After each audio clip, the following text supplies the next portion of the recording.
commissaire. Oui, merci Monsieur le Président. Je vais tenir compte dans les questions que je pose à la fois du stade d'avancement de nos auditions et de ce que vous nous avez dit en préambule sur la spécificité de votre position en tant que directeur général de la police nationale par rapport à ces questions de maintien de l'ordre. Vous avez évoqué en particulier, donc vous voyez qu'on est à la marge entre les effectifs de maintien de l'ordre et d'autres effectifs de police, l'emploi coordonné des compagnies républicaines de sécurité, par exemple, et également d'effectifs en civil dans les manifestations. Existe-t-il une doctrine générale, des consignes définies pour développer la pratique des interpellations au cœur d'une manifestation, c'est un des sujets,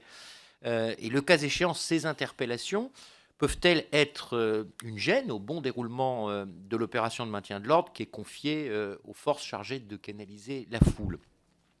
Dans le même esprit, sur la question du travail qui est fait post ou pendant manifestation pour essayer de mettre hors d'état de nuire les fauteurs de troubles, qui viennent souvent d'ailleurs perturber les manifestants eux-mêmes présents pour un motif légitime mais dans un état d'esprit pacifique. Est-ce que vous considérez que la réalité du terrain du maintien de l'ordre peut constituer un obstacle à la bonne application des règles de procédure pénale, tant en ce qu'elles encadrent l'administration de la preuve qu'en ce qu'elles protègent les droits des personnes incriminées? Y a-t-il eu, ces dernières années, des progrès au regard de l'imputation des faits,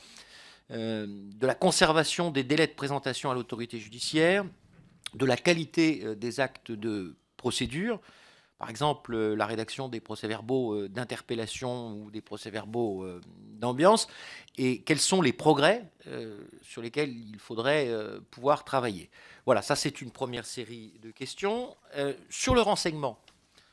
d'une manière très générale, il ressort de toutes les auditions, vous l'avez dit vous-même, que la question du renseignement est essentielle pour essayer que les choses se déroulent dans les meilleures conditions possibles. Faut-il, dans ce cadre-là, renforcer le renseignement territorial? On sait qu'il y a sur ce sujet des décisions qui ont été annoncées par le ministre pour essayer de revenir sur un affaiblissement de ce renseignement dans l'ensemble de vos services qui est consécutif à ce qu'avait été à l'époque la décision de supprimer les renseignements généraux et de la création telle qu'elle s'était faite à l'époque de la DCRI qui a vécu depuis. Donc, de quelle manière pensez-vous, pour cette question du maintien de l'ordre, qu'on peut mobiliser un service de renseignement territorial qui serait redéployé?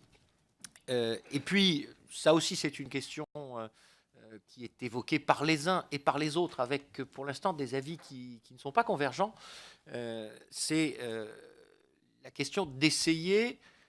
d'appliquer au modèle des manifestations de voie publique, un modèle qui est en vigueur et qui a démontré son efficacité s'agissant des manifestations sportives et qui est éventuellement l'interdiction individuelle de manifester. Donc on voit bien que pour une manifestation sportive, quand il s'agit de dire vous n'entrez pas dans telle enceinte, on a disons une relative simplicité à faire respecter l'interdiction. Si on allait vers une interdiction individuelle de manifester qui, naturellement, dans cette hypothèse-là, serait extrêmement restrictive, puisqu'elle est réductrice des libertés individuelles, mais qui pourrait être appliquée à des individus considérés comme particulièrement dangereux parce qu'ils ont déjà fait l'objet de condamnation pour avoir fait des débordements dans le cadre de manifestations, comment pratiquement, si vous considérez que c'est quelque chose de souhaitable, on pourrait le faire respecter, ou bien considérez-vous qu'il